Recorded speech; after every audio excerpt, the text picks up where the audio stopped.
હવામાન વિભાગની વરસાદની આગાહી ઇન્ડિયા મીટિયોરોલોજીકલ ડિપાર્ટમેન્ટ મુજબ આગામી દિવસોમાં કેટલાક વિસ્તારોમાં અચાનક હવામાન બદલાઈ શકે છે. ખાસ કરીને ગુજરાતના કેટલાક જિલ્લાઓમાં છૂટાછવાયા વરસાદ અને તેજ પવનની શક્યતા જણાવવામાં આવી છે. હવામાન નિષ્ણાતો અનુસાર તાપમાનમાં ફેરફાર અને ભેજ વધવાને કારણે આવી પરિસ્થિતિ સર્જાઈ રહી છે.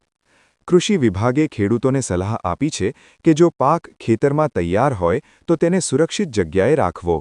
ઘઉં, જીરું, ચણા જેવા પાક બહાર રાખ્યા હોય તો તેમને ઢાંકી દેવા કહેવામાં આવ્યું છે. ખેડૂતોએ હવામાનની માહિતી પર નજર રાખવી અને સમયસર પગલાં લેવા જોઈએ, જેથી પાકને નુકસાનથી બચાવી શકાય. એમએસપી અંગે નવી ચર્ચા. ખેડૂતો માટે મહત્વપૂર્ણ સમાચાર સામે આવ્યા છે. ગવર્મેન્ટ ઓફ ઇન્ડિયા આવનારા ખેતી સિઝન માટે એમએસપી એટલે કે મિનિમમ સપોર્ટ પ્રાઇસ વધારવાની ચર્ચા કરી રહી છે. એમએસપી એ એવો ન્યૂનતમ ભાવ છે જે સરકાર ખેડૂતોના પાક માટે નક્કી કરે છે. આ ભાવથી ખેડૂતોને પાક વેચતી વખતે ઓછામાં ઓછો નફો મળે છે. એમએસપી અંગે ભલામણ commission four agricultural costs and prices દ્વારા કરવામાં આવે છે. આવનારા સમયમાં ઘઉં, ચણા, સરસવ અને અન્ય પાકોના એમએસપીમાં વધારો થવાની શક્યતા છે. જો એમએસપી વધે તો ખેડૂતોને વધુ આવક મળશે અને કૃષિ ક્ષેત્રને મજબૂતી મળશે. ઘઉં અને જીરુના ભાવમાં વધારો. તાજેતરમાં માર્કેટમાં ઘઉં અને જીરુના ભાવમાં વધારો જોવા મળી રહ્યો છે. ખાસ કરીને ગુજરાતના ઘણા માર્કેટ યાર્ડમાં ખેડૂતોને સારી કિંમત મળી રહી છે. ઉત્પાદન થોડું ઓછું અને માંગ વધારે હોવાથી ભાવ મજબૂત બન્યા છે. ઘઉંની ખરીદીમાં ફૂડ કોર્પોરેશન ઓફ ઇન્ડિયા પણ સક્રિય હોવાથી ખેડૂતોને લાભ મળી રહ્યો છે. બીજી તરફ જીરુની દેશ અને વિદેશમાં માંગ વધતા તેના ભાવમાં વધારો નોંધાયો છે. વેપારીઓના જણાવ્યા મુજબ આવનારા દિવસોમાં પણ બજારમાં માંગ સારી રહેવાની શક્યતા છે, જેના કારણે ખેડૂતોને પોતાની મહેનતનો સારો ભાવ મળી રહ્યો છે અને આવકમાં વધારો થવાની આશા વ્યક્ત થઈ રહી છે. પાક વીમા યોજના અંગે અપડેટ. ખેડૂતો માટે મહત્વપૂર્ણ સમાચાર છે.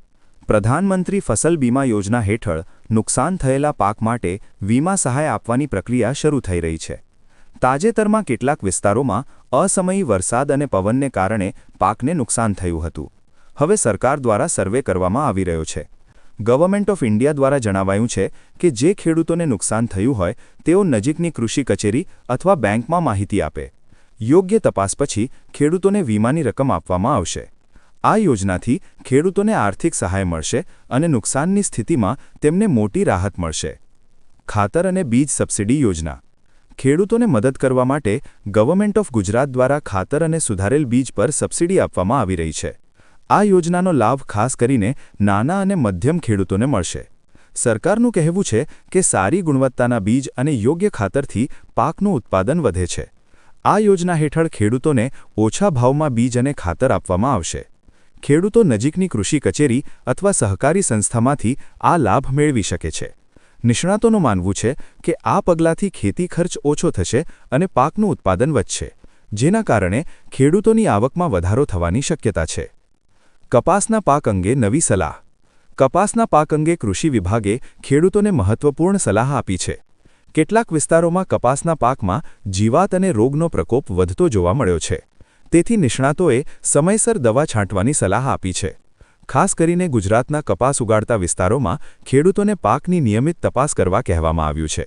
જો જીવાતનો પ્રકોપ જોવા મળે તો તરત જ યોગ્ય દવા ઉપયોગ કરવો જોઈએ. કૃષિ અધિકારીઓનું કહેવું છે કે સમયસર સારવાર કરવાથી પાકને મોટા નુકસાનથી બચાવી શકાય છે. ખેડૂતોને યોગ્ય માર્ગદર્શન માટે નજીકના કૃષિ કેન્દ્રનો સંપર્ક કરવાની સલાહ આપવામાં આવી છે. ડીઝલના ભાવમાં ફેરફાર. તાજેતરમાં ડીઝલના ભાવમાં થોડો ઘટાડો નોંધાયો છે. ડીઝલ ખેતી માટે ખૂબ મહત્વનું છે, કારણ કે ટ્રેક્ટર, પંપસેટ અને અન્ય ખેતી સાધનોમાં તેનો ઉપયોગ થાય છે. ભાવમાં ઘટાડો થતાં ખેડૂતોને સિંચાઈ અને ખેતીના ખર્ચમાં થોડી રાહત મળી શકે છે. ખાસ કરીને ગુજરાત સહિત ઘણા રાજ્યોમાં ખેડૂતો આ નિર્ણયથી ખુશી વ્યક્ત કરી રહ્યા છે. નિષ્ણાતોનું કહેવું છે કે જો ડીઝલના ભાવ સ્થિર રહે તો ખેતી ખર્ચ ઓછો રહેશે, જેના કારણે ખેડૂતોને પાક ઉત્પાદન દરમિયાન આર્થિક રાહત મળી શકે છે અને ખેતી વધુ લાભદાયી બની શકે છે. સિંચાઈ માટે નવી યોજના. ખેડૂતોને સિંચાઈ માટે મદદ કરવા પ્રધાનમંત્રી કૃષિ સિંચાઈ યોજના હેઠળ સહાય આપવામાં આવી રહી છે.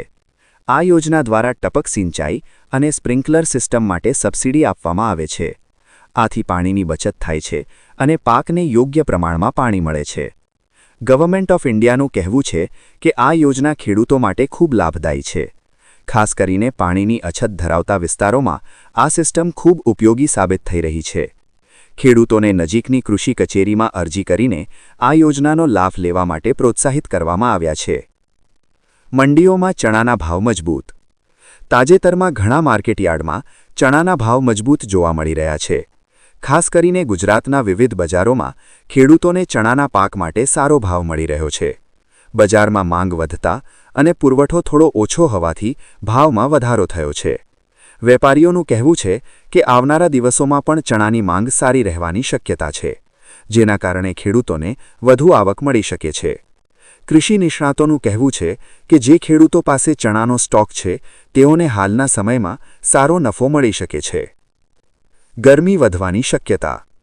હવામાન નિષ્ણાતો મુજબ આગામી દિવસોમાં તાપમાન વધવાની શક્યતા છે. ખાસ કરીને ગુજરાત સહિત ઘણા વિસ્તારોમાં ગરમી વધી શકે છે. તેથી ખેડૂતોને પાકની યોગ્ય સંભાળ રાખવાની સલાહ આપવામાં આવી છે. ગરમી વધતા પાકને પાણીની જરૂરિયાત પણ વધે છે, તેથી સમયસર સિંચાઈ કરવી જરૂરી છે. ઇન્ડિયા મીટિયોરોલોજીકલ ડિપાર્ટમેન્ટ અનુસાર ખેડૂતોને હવામાનની માહિતી નિયમિત તપાસવી જોઈએ.